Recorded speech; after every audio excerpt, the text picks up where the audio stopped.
Hi friends, मैं आकांक्षा शर्मा जी की with आकांक्षा में आपका स्वागत करती हूँ। फ्रेंड्स, आज आप महिला सुपरवाइज़र का A69 पढ़ने वाले हैं। इसके पहले हमने 68 वीडियो इसके कर चुके हैं। ए सीरीज़ के सारे ही वीडियो बहुत इंपॉर्टेंट हैं। इसके अलावा प्रैक्टिस सेट भी चल रहे हैं चैनल पर। प्रैक्टिस सेट भी बहुत इंपॉर्टेंट है, जिसके 27 भाग हो चुके हैं। कल ही मैंने लास्ट 27वां भाग डाला है।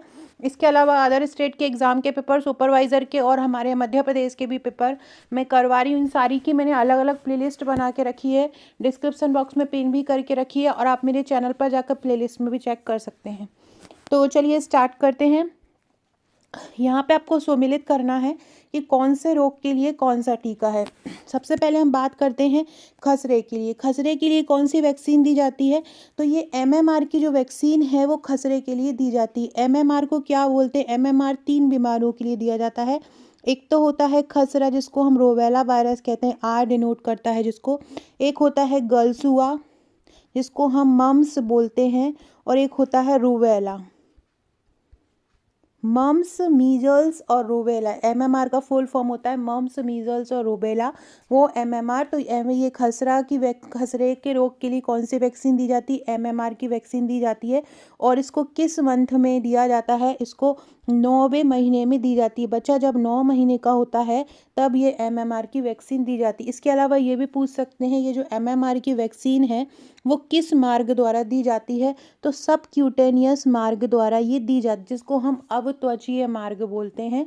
सब त्वचीय मार्ग या अवत्वचीय मार्ग या सब क्यूटेनियस मोड द्वारा इसको MMR की वैक्सीन को दिया जाता है। दूसरा बात करते हैं क्षय रोग। क्षय रोग किसके लिए दिया जाता है?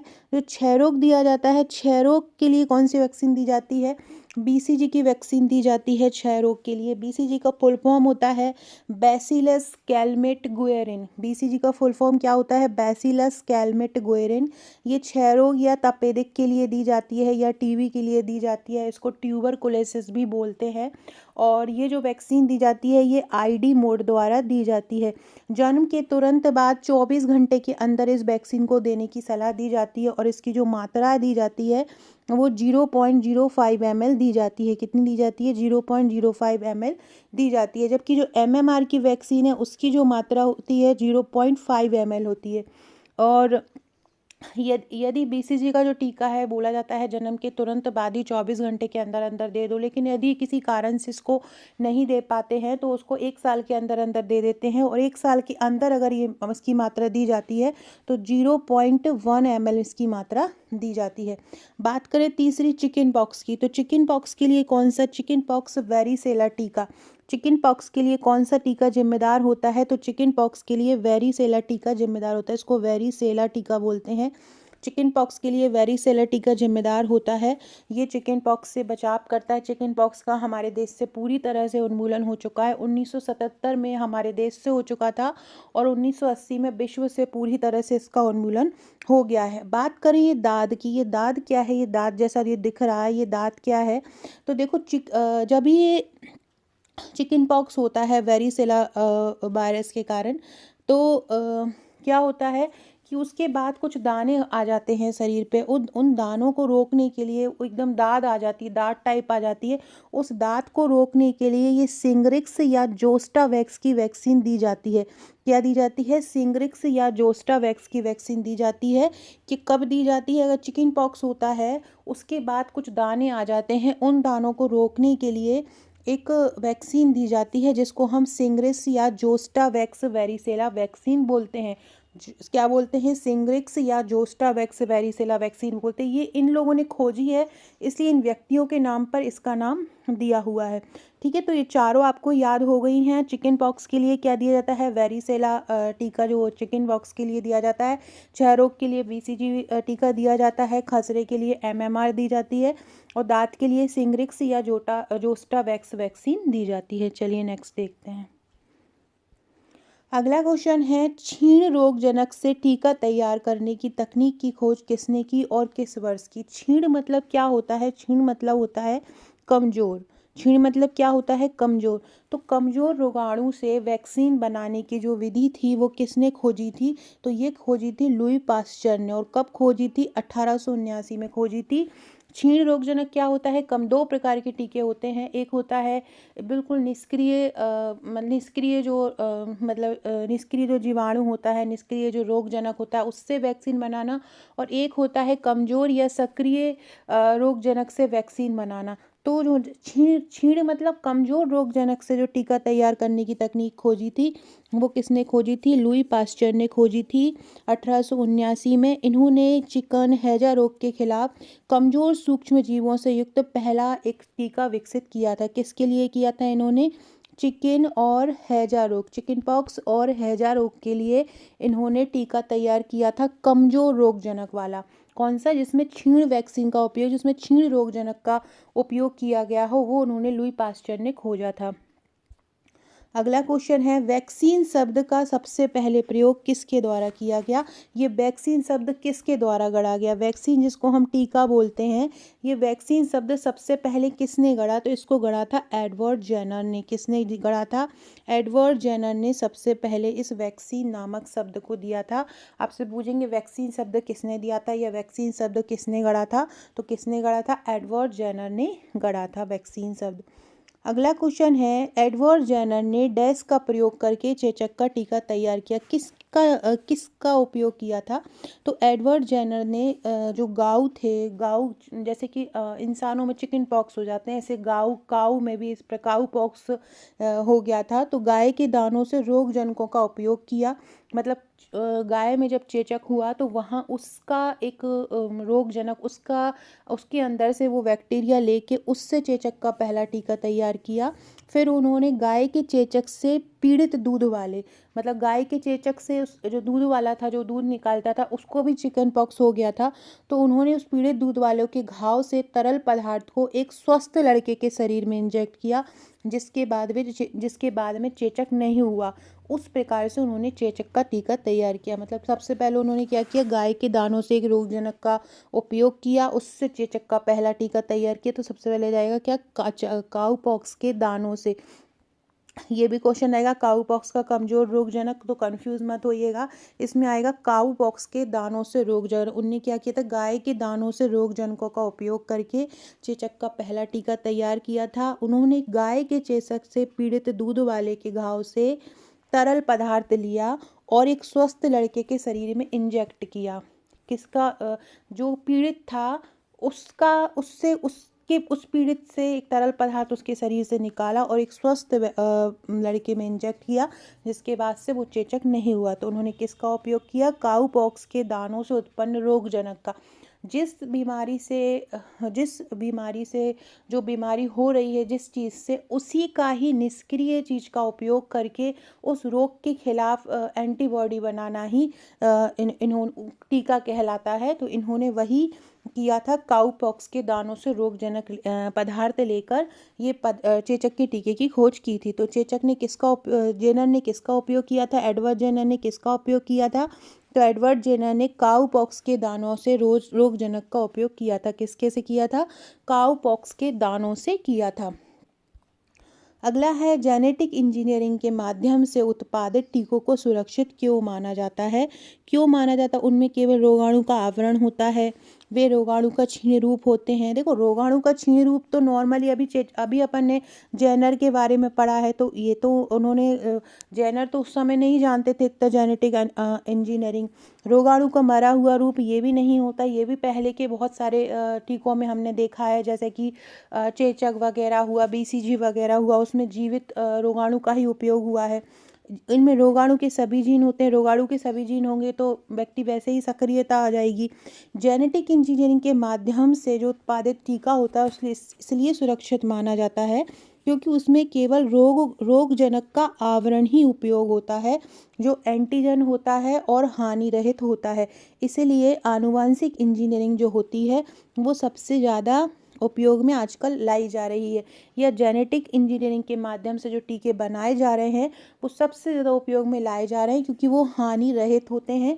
क्योंकि उसमें ना तो मृत जीव का उपयोग किया जाता है, ना निष्क्रिय जीव का उपयोग किया जाता है। उसमें केवल उनके रोगाणु का जो बाहरी आवरण होता है उसका उपयोग किया जाता है, जिससे उससे उससे एंटीजन मिल जाता है और उसकी वैक्सीन लगाने से व्यक्ति को कोई दुष्परिणाम नहीं होता।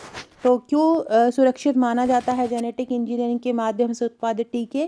क्योंकि उसमें रोगाणु का आवरण होता है। अगला क्वेश्चन है, टीकाकरण और टीकाकरण का मूल सिद्धांत क्या होता है?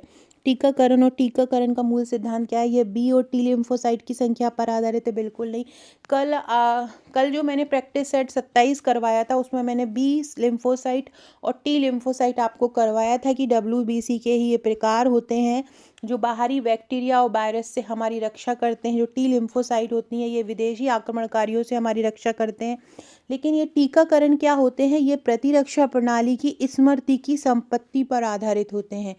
टीकाकरण का सिद्धांत क्या होता है? ये प्रतिरक्षा प्रणाली की स्मृति की संपत्ति पर आधारित होते हैं। मतलब जो उस प्रतिरक्षा प्रणाली में है उसी से ही ये जो जीव काट रहा है उसी जीव के ही अंश से ही सुरक्षा होती है।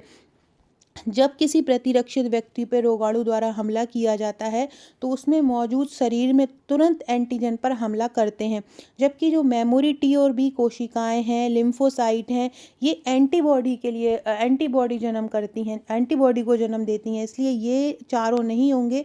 जबकि ये प्रतिरक्षा प्रणाली की स्मृति पर आधारित है, ये टीकाकरण का मूल सिद्धांत हो जाएगा। तो टीकाकरण और टीकाकरण का मूल सिद्धांत क्या हो जाएगा? ये प्रतिरक्षा प्रणाली की स्मृति की संपत्ति पर आधारित है। अगला क्वेश्चन है, फ्रेंड डिस्क्रिप्शन बॉक्स में आपको मेरे व्हाट्सएप, टेलीग्राम, फेसबुक और ट्विटर का लिंक मिल जाएगा, ज्वाइन कर लीजिएगा अगर आपने अभी तक ज्वाइन नहीं किया है। आकांक्षा 1957 ये मेरी इंस्टाग्राम आईडी है। अगर आपने मुझे अभी तक इंस्टाग्राम पर फॉलो नहीं किया है तो इंस्टाग्राम पर फॉलो कर लीजिएगा। बहुत अच्छे अच्छे क्वेश्चन आपको हमारे इंस्टाग्राम पर मिल जाएंगे। एडवांस लेवल के MCQ हैं, आंगनवाड़ी की कुछ रिपोर्ट भी डाली हैं, और कल परसों में मैं बहुत अच्छी अच्छी रिपोर्ट जो मुझे आंगनवाड़ी कार्यकर्ता द्वारा प्राप्त हुई है वो भी मैं इंस्टाग्राम पर डालने वाली हूँ। बिल्कुल निःशुल्क है, तो सारे लोग इसको ज्वाइन कर लीजिएगा। अगर आपको अच्छा लगता है तो इसको फॉलो कर लीजिएगा। इंस्टाग्राम पर जाकर आपको आकांक्षा 1957 सर्च करना है। इसके अलावा डिस्क्रिप्शन बॉक्स में भी मैं इसकी लिंक डाल दूँगी। इसके अलावा मेरे टेलीग्राम ग्रुप की लिंक भी आपको डिस्क्रिप्शन बॉक्स में मिल जाएगी। 6260190944 ये मेरा व्हाट्सअप नंबर है। यहाँ पर आप मुझे अपना नंबर सेव करवा सकते हैं। हाय लिखकर सेव इट करके भेज दीजिएगा तो मैं आपको नंबर सेव कर लूँगी। स्टेटस के थ्रू भी आपको बहुत सारे क्वेश्चन याद होते रहेंगे। जैसे ही नोटिफिकेशन आएगा स्टेटस के द्वारा भी बहुत सारे क्वेश्चन याद कराऊंगी। इसके अलावा डिस्क्रिप्शन बॉक्स में आपको मेरे व्हाट्सएप ग्रुप का लिंक भी मिल जाएगा और टेलीग्राम ग्रुप का लिंक भी मिल जाएगा, आप ज्वाइन कर सकते हैं। अगला क्वेश्चन है, गंदे वस्तुओं के संपर्क में आने वाली चोट के तुरंत बाद ATS टीका लगाने से डैश के संभावित हमले से सुरक्षा मिलती है। ये ATS होता क्या है? ATS को बोलते हैं हम एंटी टिटनेस सीरम। ATS को क्या बोलते हैं?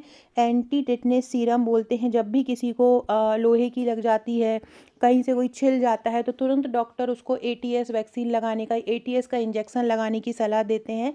इस ATS का फुल फॉर्म क्या होता है? एंटी टिटनेस सीरम होता है। इसमें टिटनेस का सीरम डला हुआ होता है। चोट लगने के तुरंत बाद ATS का टीका लगाने से टिटनेस के जितने भी हमले हुए हैं उससे सुरक्षा मिल जाती है।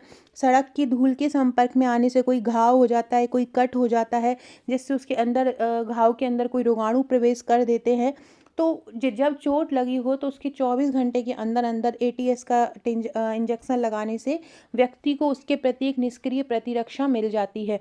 तो इसलिए ATS का इंजेक्शन लगाया जाता है। तो ये किससे सुरक्षा करता है? हमारी टिटनेस से सुरक्षा करता है। तो गंदे वस्तुओं के संपर्क में आने वाली चोट के तुरंत बाद ATS टीका लगाने से किसके संभावित हमले से सुरक्षा मिलती है? टिटनेस के संभावित हमले से सुरक्षा मिलती है। किससे मिलती है? टिटनेस के संभावित हमले से सुरक्षा मिलती है। अगला है, एक बीमारी जिसके खिलाफ टीकाकरण केवल महामारी के दौरान ही किया जाता है, वो कौन सी है? देखो, डायरिया तो ऐसी है नहीं है, डायरिया के खिलाफ तो टीकाकरण चलता ही रहता है, अभियान चलता रहता है। टीबी के लिए तो बच्चा पैदा ही होते वैसे ही लगा देते हैं। एड्स के लिए तो ऐसी कोई वैक्सीन है नहीं है। लेकिन जो हैजा है, हैजा का महामारी होती है एक विशेष क्षेत्र में। एक ये बहुत ही संक्रामक बीमारी है जो दूषित जल, कीटाणु रहित भोजन उसके कारण हो जाती है। और हैजा के कारण हैजा के खिलाफ अगर टीकाकरण होता है तो वो ऐसा नहीं है कि आज जैसे कि बीसीजी का वैक्सीन हो गया, तो बीसीजी का वैक्सीन ताउम्र व्यक्ति की रक्षा करता है, लेकिन हैजा का जो वैक्सीन है वो केवल उसको कुछ महीनों के लिए ही सुरक्षा प्रदान करता है बच्चे को या जिसको भी लगा हो हैजा का वैक्सीन। ये उस क्षेत्र में जैसे किसी कोई क्षेत्र है वहाँ पर करीब 100-200 लोग रह रहे हैं, उस क्षेत्र में 50-100 लोगों को ये बीमारी हो जाती है तो वो जल्दी से पनपने की संभावना होती है। तो उस क्षेत्र में क्या बोल देते हैं कि उबला हुआ पानी पियो, कीटाणु रहित भोजन का उपयोग करो, क्लोरीनीकरण किया जाता है, ओजोन उपचार रोकथाम किया जाता है, ये आवश्यक उपाय किए जाते हैं। तो ये किसके खिलाफ किए जाते हैं? हैजा के खिलाफ ही किए जाते हैं। हैजा किससे होता है? हैजा विब्रियो कैलोरी नामक एक बैक्टीरिया होता है, विब्रियो कैलोरी नामक एक बैक्टीरिया होता है, उसके कारण हैजा हो जाता है। किसके कारण हो जाता है? विब्रियो कैलोरी नामक बैक्टीरिया के कारण हो जाता है। पूरा का पूरा जो तंत्र सिस्टम ही इससे बिगड़ जाता है। लूज मोशन, उल्टी, ये सारी चीज़ें इसमें हो जाती हैं। अगला क्वेश्चन है, निम्नलिखित में से किसकी खोज के लिए वॉन वेहिंग को नोबेल पुरस्कार दिया गया है? देखो, वॉन वेहिंग जो हैं वो निष्क्रिय प्रतिरक्षा के जनक कहे जाते हैं। किसके कहे जाते हैं? निष्क्रिय प्रतिरक्षा के जनक कहे जाते हैं। कौन? वॉन वेहिंग क्या कहे जाते हैं? निष्क्रिय प्रतिरक्षा के जनक कहे जाते हैं और इसी के कारण ही उनको नोबेल प्राइज़ मिला था। वॉन वेहिंग को निष्क्रिय प्रतिरक्षा पर काम करने के लिए जाना जाता है। उनको क्या कहा जाता है? उन्हें निष्क्रिय प्रतिरक्षा का जनक भी कहा जाता है। याद रखना, ये इम्पोर्टेंट है। वॉन वेहिंग को क्या कहा जाता है? निष्क्रिय प्रतिरक्षा का जनक कहा जाता है। अगला है, एमिल वॉन वेहिंग ने निष्क्रिय प्रतिरक्षा की खोज के लिए एड्स से पीड़ित रोगी को कुछ टॉक्साइड सीरम इंजेक्ट किया था। ये सत्य ऐसा नहीं है। एड्स से पीड़ित रोगी के लिए उन्होंने नहीं किया, उन्होंने डिप्थीरिया से पीड़ित रोगी में कुछ टॉक्साइड सीरम इंजेक्ट किया था। किससे? डिप्थीरिया से जो पीड़ित था एक व्यक्ति, उसके अंदर टॉक्साइड का सीरम इंजेक्ट किया था। उन्होंने डिप्थीरिया से संक्रमित एक भेड़ था जो डिप्थीरिया से संक्रमित था, उन्होंने एक भेड़ से कुछ खून निकाला और सीरम को जमने देकर अलग रख दिया। उन्होंने इस सीरम को डिप्थीरिया से पीड़ित रोगी में इंजेक्ट किया और कुछ ही घंटों में वो जो व्यक्ति है वो अचानक से ठीक होने लगा, है ना। तो इसीलिए इसको निष्क्रिय प्रतिरक्षा कहा जाता है। एक व्यक्ति जो उसी तरह से पीड़ित है उसका दूसरे व्यक्ति में इंजेक्ट कराना और वो ठीक हो जाता है, तो उसको बोलते हैं निष्क्रिय प्रतिरक्षा। इन्होंने ये किस पे किया था? डिप्थीरिया के रोगी पे किया था और डिप्थीरिया से संक्रमित एक भेड़ पर उन्होंने प्रयोग किए थे। तो इसका आंसर असत्य जाएगा। अगर ये एड्स की जगह डिप्थीरिया होता तो यहाँ पर इसका आंसर सत्य जाता है। निष्क्रिय प्रतिरक्षा के जनक कौन है? अभी मैंने बताया निष्क्रिय प्रतिरक्षा के जनक कौन है? वॉन वेहिंग है, ये निष्क्रिय प्रतिरक्षा के जनक हैं। ये जो कैरोलस लीनियस जो होते हैं को कैरोलस लीनियस किसके कहे जाते हैं? इन्होंने वर्गीकरण पद्धति का लाए थे वर्गीकरण पद्धति के लिए इनको जाना जाता है। एडवर्ड जेनर को चेचक के टीके के लिए जाना जाता है। कैरोलस लीनी वर्गीकरण या टैक्सोनॉमी पद्धति के लिए जाना जाता है। एडवर्ड जेनर को हम इम्यूनोलॉजी का पिता भी बोल सकते हैं, इम्यूनोलॉजी का पिता एडवर्ड जेनर को बोल सकते हैं। और जो लुई पास्चर है इनको हम बैक्टीरियोलॉजी का जनक बोलते हैं। लुई पास्चर को किसका जनक बोलते हैं? बैक्टीरियोलॉजी का। याद रखना, लुई पास्चर किसके जनक कहलाते हैं? बैक्टीरियोलॉजी के। कैरोलस लीनियस किसके कहलाते हैं? वर्गीकरण या टैक्सोनॉमी के जनक कहे जाते हैं। कैरोलस लीनियस किसके? टैक्सोनॉमी के। एडवर्ड जेनर किसके कहे जाते हैं? इम्यूनोलॉजी या टीकाकरण के जनक या प्रतिरक्षीकरण के जनक कहे जाते हैं। और लुई पास्चर है बैक्टीरियोलॉजी के जनक कहे जाते हैं। लुई पास्चर किसके कहलाते हैं? बैक्टीरियोलॉजी के लुई पास्चर जनक कहे जाते हैं। अगला है, सक्रिय प्रतिरक्षा किसके कारण होती है? किलर टी कोशिकाओं द्वारा, हेल्पर टी कोशिकाओं द्वारा, सप्रेशर टी कोशिकाओं द्वारा। सक्रिय प्रतिरक्षा होती है मेमोरी कोशिका या स्मृति कोशिकाओं द्वारा। सक्रिय प्रतिरक्षा मेमोरी कोशिकाओं के कारण होती हैं। ये जो मेमोरी कोशिकाएं होती हैं ये टी कोशिकाएं होती हैं, लेकिन टी कोशिकाएं कौन सी होती हैं? संवेदनशील टी कोशिकाएं होती हैं। संवेदनशील जो टी कोशिकाएं होती हैं उनको मेमोरी कोशिकाएं कहा जाता है। ये एक भविष्य के लिए लिए, आने वाले समय के लिए भी एक एंटीजन विशिष्टता को बनाए रखती हैं। इसको स्मृति इसलिए बोला जाता है, मेमोरी इसलिए बोला जाता है, क्योंकि भविष्य में भी कोई अगर बाहर की चीज़ आप पे आक्रमण करती है तो ये उसके खिलाफ सुरक्षा प्रदान करती हैं। तो सक्रिय प्रतिरक्षा किसके कारण होती है? मेमोरी कोशिकाओं के कारण सक्रिय प्रतिरक्षा होती है, याद रखिएगा। अगला है, निम्नलिखित में से कौन सा वैक्सीन का सबसे शुद्ध रूप होता है? ये क्वेश्चन करने से पहले आपके लिए एक क्वेश्चन दे रही हूँ, क्वेश्चन का मुझे आंसर बताइएगा।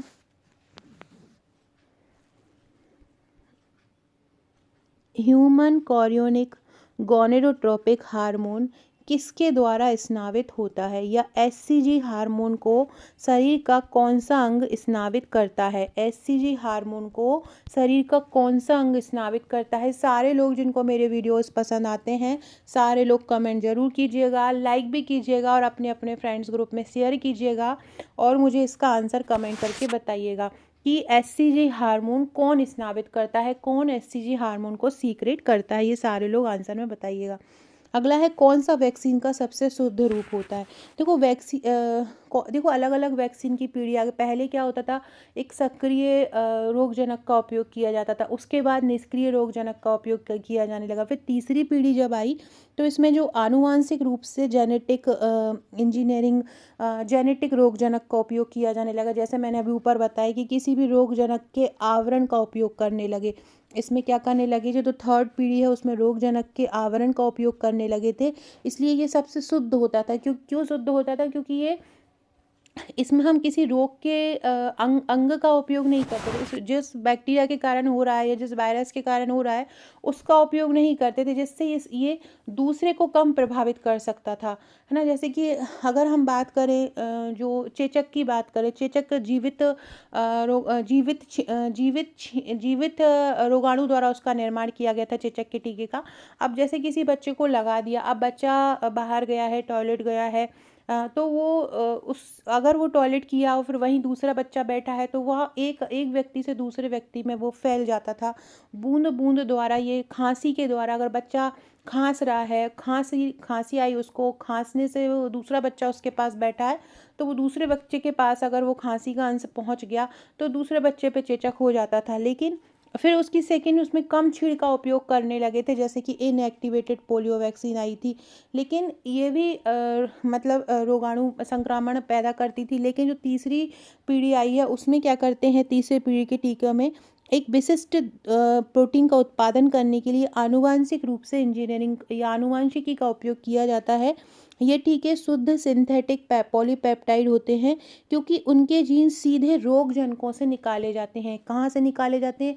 जिसके पे हुआ है ना, जैसे कि एक व्यक्ति को हुआ है कोई रोग, उसी व्यक्ति का ही अंश निकाल के उसका ही वैक्सीन बनाया जाता है। जबकि पहले क्या करते थे, दूसरे से निकाला जाता था, उससे वैक्सीन बनाई जाती थी। लेकिन अब जिसमें व्यक्ति में हुआ है, जैसे उसका ही प्लाज्मा निकाल लिया। जैसे अभी कोविड के समय बहुत सारे कोविड वैक्सीन ऐसे ही तैयार की गई है ना। तो उसी जिस व्यक्ति में हुआ है उसी से ही निकाल लिया जाता है। तो ये सबसे शुद्ध प्रभाव होता है।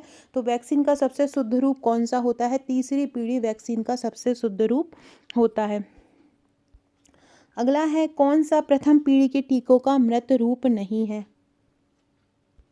आगे बढ़ने से पहले फ्रेंड्स, ये हमारा सुपरवाइज़र का ऑनलाइन बैच है। इसमें अगर आप हार्ड कॉपी भी लेना चाहते हैं तो हार्ड कॉपी भी ले सकते हैं, ऑनलाइन अकेले लेना चाहते हैं तो ऑनलाइन भी ले सकते हैं। बहुत ही शानदार ये बैच है, हम बहुत अच्छी तैयारी करा रहे हैं। इसमें आपको वीडियोस, लेक्चर्स मिलेंगे, PDF मिलेंगी, ई-बुक मिलेंगी, MCQ मिलेंगे। एग्ज़ाम तक आपके करीब लाखों MCQ, आपके हर टॉपिक के MCQ आपको मिलेंगे। संपूर्ण करीब आपको लाखों MCQ मिल जाएंगे। छोटे से छोटा टॉपिक भी होगा ना तो उसके ही आपको हज़ारों MCQ मिलेंगे। इसके अलावा इसमें कठिन कोई टॉपिक है, जैसे कि ICMR रिपोर्ट है, अधिनियम की धाराएं हैं, कि कोई भी रोग है उसके डिस्कवरर है, मतलब उसके खोजकर्ता हैं, तो किसी रोग को किसी ने खोजा है वो है, कोई योजना की डेट है, वो योजना कब आई उसकी डेट याद नहीं हो रही है तो वो हम उसको ट्रिक द्वारा याद करवाएंगे। योजना से संबंधित फैक्ट हम ट्रिक द्वारा याद करवाएंगे। अधिनियम की धाराएं ट्रिक द्वारा याद कराएंगे। अधिनियम कब लागू हुआ, कब पारित हुआ, ये सारा हम ट्रिक द्वारा कराएंगे। इसके अलावा ICMR के करीब हम 1000 MCQ देंगे। अब ICMR की हर अवस्था की रिपोर्ट आप कैसे याद करोगे वो भी हम ट्रिक द्वारा याद करवाएंगे। 2500 प्लस योजना के एमसीक्यू रहेंगे, 2000 प्लस अधिनियम के एमसीक्यू रहेंगे। टॉपिक तैयार करवा कर उसका डेली टेस्ट, सबसे मेन चीज़ है हमारे यहाँ रेगुलर टेस्ट होते हैं। ऐसा नहीं ओनली संडे को हो, हमारे यहाँ रेगुलर टेस्ट होता है, डेली टेस्ट देने आपको मिलता है। एक दिन टॉपिक तैयार करवाया जाता है और अगले दिन उसका टेस्ट होता है।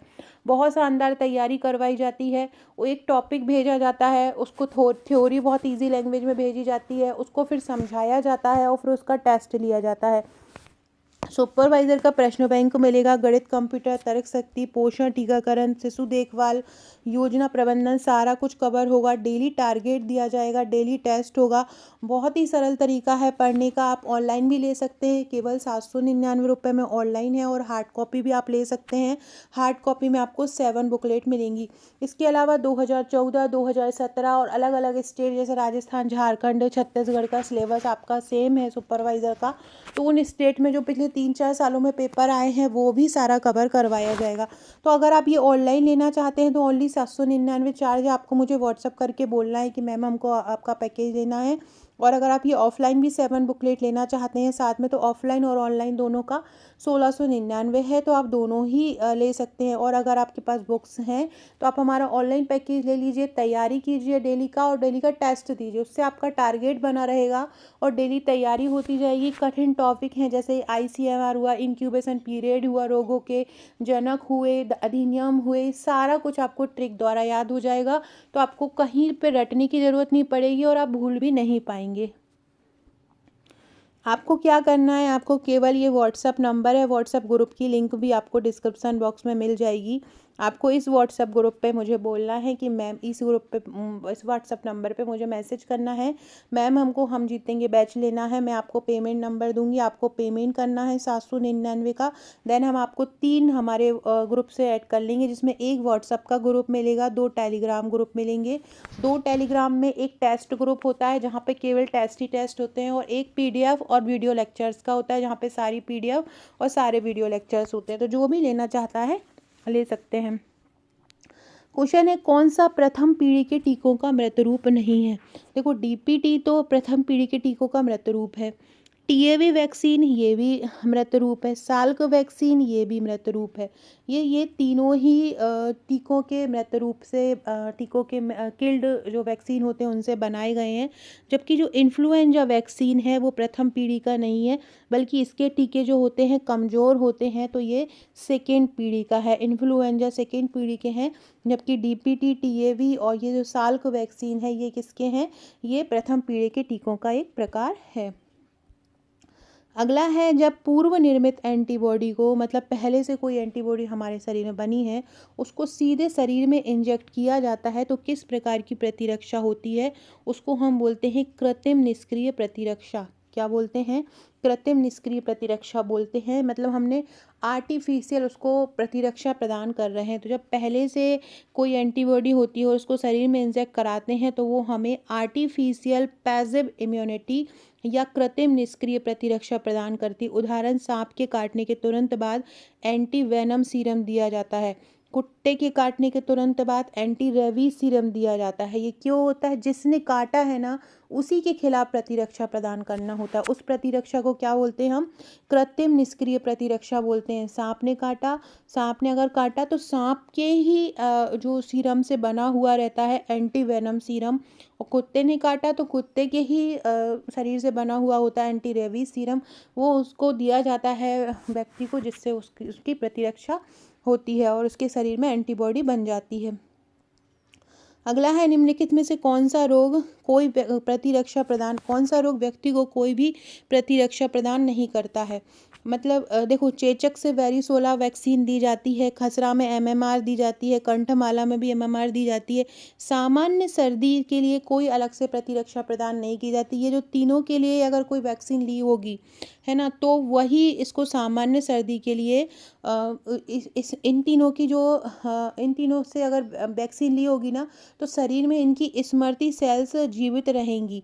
शरीर में इनकी स्मृति कोशिका रहेंगी, वही जो होंगी वही कोशिकाएं सामान्य सर्दी को, आपने देखा होगा जनरली सर्दी होती है, कोई दवाई भी नहीं लो, ऑटोमेटिकली सही हो जाती है, क्योंकि हमारे शरीर में पहले से ही उसके प्रतिरक्षक मौजूद होते हैं।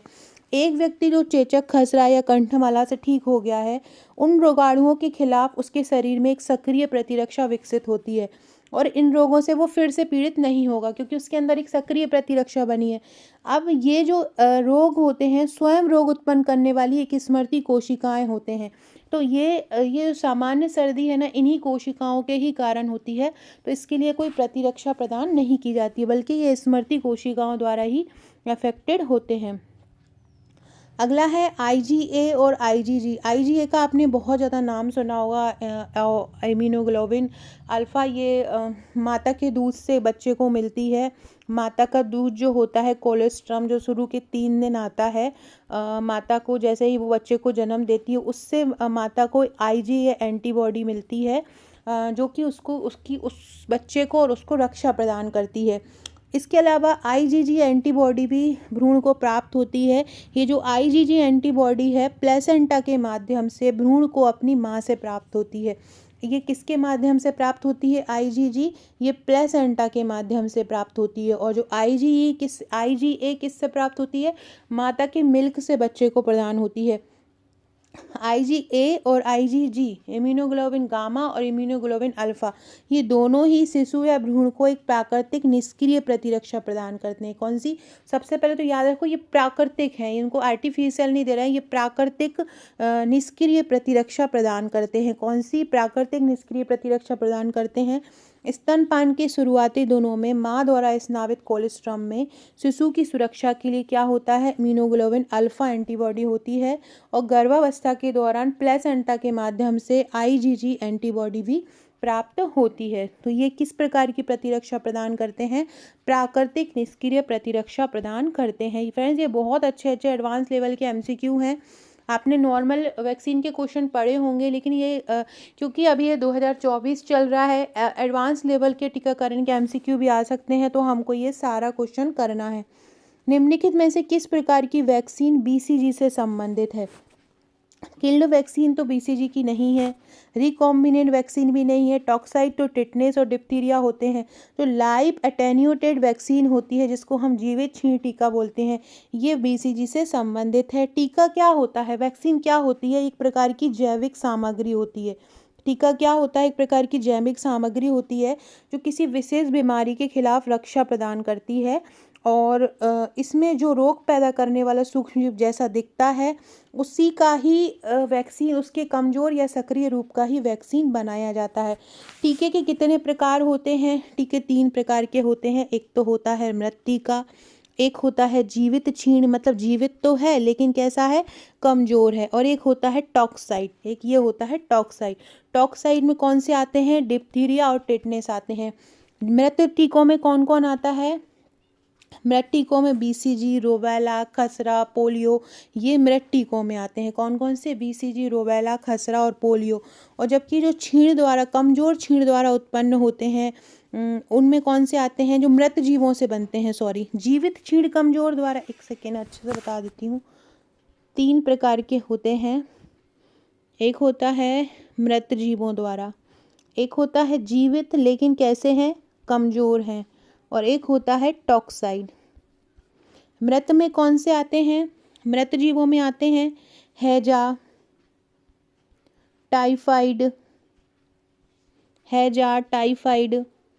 पर्टूसिस, जिसको हम काली खांसी बोलते हैं, रेबीज और पोलियो। ये किस में आते हैं? मृत में। जीवित छीण में, मतलब जीवित है लेकिन कमज़ोर रोगाणु का उपयोग किया है, इसमें आते हैं बीसीजी, रोबेला, खसरा और एक पोलियो का जो सक्रिय वाला प्रकार है, सॉल्क वाला, वो। टॉक्साइड में कौन कौन से आते हैं? डिप्थीरिया और टिटनेस। इस प्रकार से 3 टीकों के प्रकार होते हैं।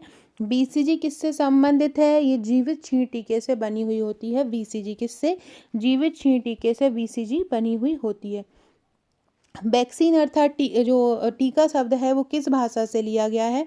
वैक्सीन को फ्रेंच भाषा से लिया गया है। वैक्सीन कहाँ से लिया गया? इंपॉर्टेंट क्वेश्चन है। टीका ही, वैक्सीन ही आपके लिए इंपॉर्टेंट क्वेश्चन है, तो ये भी इंपॉर्टेंट है। वैक्सीन शब्द कहाँ से लिया गया है? फ्रेंच भाषा से वैक्सीन शब्द को लिया गया है। कौन सा टीका फ्रीज़र में नहीं रखना चाहिए? टिटनेस का टीका, ये डिप्थीरिया का टीका जो टिटनेस के साथ है, संयुक्त टीका है, उसको फ्रिज में नहीं रखना चाहिए। मतलब डिप्थीरिया, पर्टूसिस और टिटनेस का जो टीका है वो फ्रिज में नहीं रखना चाहिए। पोलियो के टीके को सबसे ज़्यादा फ्रीज तापमान की ज़रूरत होती है, सबसे कम तापमान की ज़रूरत होती है। इसको -20 डिग्री सेल्सियस पर रखते हैं, जबकि खसरा, कंठमाला, रूबेला को +2 से +8 डिग्री सेल्सियस पर सामान्य तापमान पर संग्रहित किया जाता है, 2 से 8 डिग्री सेल्सियस पर। अगला क्वेश्चन है, टीके को किस तापमान पर संग्रहित किया जाता है? ये सामान्य की बात हो रही है। तो सबसे पहले टीका एक जैविक पदार्थ होता है, ये सभी को पता है। उन जो भी अनुशंसा की जाती है किसी टीके को रखने की, उसके अनुसार ये रखे जाते हैं। सामान्यतः जो टीके का टेम्परेचर होता है रखने का, वो 2 से 8 डिग्री सेल्सियस होता है, 2 से 8 डिग्री सेल्सियस पर रख सकते हैं। लेकिन इसको लंबे समय तक अगर रखना हो, बहुत दीर्घकालीन समय तक रखना हो, तो -20 से -40 डिग्री सेल्सियस तक ये जो 2 से 8 डिग्री है, ये नियमित संग्रह है। मतलब रोज जहाँ से रोज लगाना है, रोज रखना है, तो ये नियमित संग्रह 2 से 8 डिग्री सेल्सियस पर है। लेकिन किसी एक टीके को बहुत ज़्यादा समय तक रखना हो, तो उसके लिए -20 से -40 डिग्री सेल्सियस पर रखा जाता है। स्वास्थ्य केंद्र में जो रेफ्रिजरेटर होते हैं, वहाँ पर 4 से 8 डिग्री सेल्सियस पर रखा जाता है। कहाँ पर? स्वास्थ्य केंद्र जो होते हैं, वहाँ पर रख सकते हैं 4 से 8 डिग्री सेल्सियस पर, और इसको 5 सप्ताह तक संग्रहित कर सकते हैं। ओपीवी का जो वैक्सीन होती है, उसको ओपीवी वैक्सीन को -20 डिग्री सेल्सियस पर संग्रहित किया जाता है, क्योंकि ये बहुत ज़्यादा ऊष्मा का संवेदनशील होता है। मतलब गर्मी में ये बहुत ज़्यादा रिएक्ट कर देगा, गर्मी में ये ख़राब हो जाएगा, इसलिए इसको कम टेम्परेचर में रखा जाता है। भारत में जो टीके का संग्रह किया जाता है, वो प्राथमिक स्वास्थ्य केंद्रों पर किया जाता है। भारत में उपकेंद्र और जो गांव के कोल्ड चेन सेंटर होते हैं, वहां पर टीके खराब हो जाते हैं, इसलिए प्राथमिक स्वास्थ्य केंद्र पर रखने की इसको सलाह दी जाती है। तो याद रखिएगा, 4 से 8 डिग्री सेल्सियस पर इसको करीब 5 सप्ताह तक रख सकते हैं, और लंबे समय तक रखना है तो 20 से 40 डिग्री सेल्सियस रखना है माइनस में। और सामान्य तापमान पर, जो सामान्य अगर रोज का उपयोग करना है, तो 2 से 8 डिग्री सेल्सियस पर रखना है। और ओरल जो पोलियो वैक्सीन है, उसको कितने पर रखना है? -20 डिग्री सेल्सियस पर, क्योंकि ये ऊष्मा के प्रति बहुत ज़्यादा संवेदनशील होते हैं। अगला है, खसरे से बचाने के लिए बच्चे को टीका किस उम्र में लगाया जाता है? खसरे से बचाने के लिए जो टीका लगाया जाता है, वो 9वें महीने में लगाया जाता है। कब लगाया जाता है? 9वें महीने में लगाया जाता है। विटामिन ए के साथ खसरे की वैक्सीन दी जाती है 9वें महीने में। कब दी जाती है? किसके साथ दी जाती है? विटामिन ए के साथ दी जाती है। अगला है, बच्चे को बीसीजी का कितना टीका लगाया जाना चाहिए? बच्चे को बीसीजी का एक ही टीका लगना चाहिए। कब लगता है? जन्म के 24 घंटे के अंदर इसको लगता है। कितनी मात्रा देनी चाहिए? 0.05 ml देना चाहिए। आईडी मोड द्वारा दिया जाना चाहिए। और अगर 24 घंटे के अंदर नहीं देते हैं, तो उसको 1 साल के अंदर दे देना चाहिए। और इसकी मात्रा तब कितनी देना चाहिए? 0.5 ml। बीसीजी किसके लिए दिया जाता है? ट्यूबरकुलोसिस बैक्टीरिया से होने वाली टीबी की रोकथाम के लिए बच्चे को बीसीजी का टीका दिया जाता है। अगला है, चिकन पॉक्स जो होता है, उसकी ऊष्मायन अवधि कितनी होती है? चिकन पॉक्स जो होता है, वो वेरिसेला वायरस के कारण होता है। किसके कारण? वेरिसेला वायरस के कारण होता है चिकन पॉक्स। और इसके जो लक्षण दिखते हैं, 14 से 16 दिन में दिखने लगते हैं। कहीं कहीं पर ये 14 से 21 दिन भी हो जाता है। 14वें दिन से स्टार्ट हो जाते हैं, इसलिए 14, अगर यहाँ पे 14 से 20 भी होता तो भी आपका आंसर 14 से 20 हो जाता। तो चिकन पॉक्स की ऊष्मायन अवधि कितनी है? 14 से 16 दिन है। वेरिसोला वायरस के कारण होती है, और ये बूंद बूंद के द्वारा फैलता है। जैसे पहले भी बताया था, बच्चा खांस रहा है, खांसने की एक बूंद दूसरे बच्चे के पास चली गई तो उसको हो जाएगा। तो ये बूंद बूंद के जरिए फैलता है। और ये जो वेरिसोला वायरस की वैक्सीन दी जाती है बच्चे को, ये 12 से 18 महीने में दी जाती है। वेरिसोला वैक्सीन कब दी जाती है? 12 से 18 महीने में बच्चे को दी जाती है। और इससे क्या होता है, इससे शरीर में चिकते पड़ जाते हैं। और सबसे पहले चिकते कहाँ पड़ते हैं?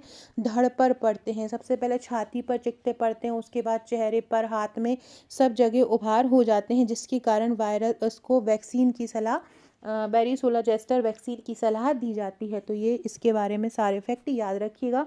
इंक्यूबेशन पीरियड कितना है इसका? 14 से 16 दिन है। सो फ्रेंड्स, ये था हमारा आज का वीडियो। आई होप वीडियो पसंद आया होगा। वीडियो अच्छा लगे तो लाइक शेयर सब्सक्राइब जरूर कीजिएगा।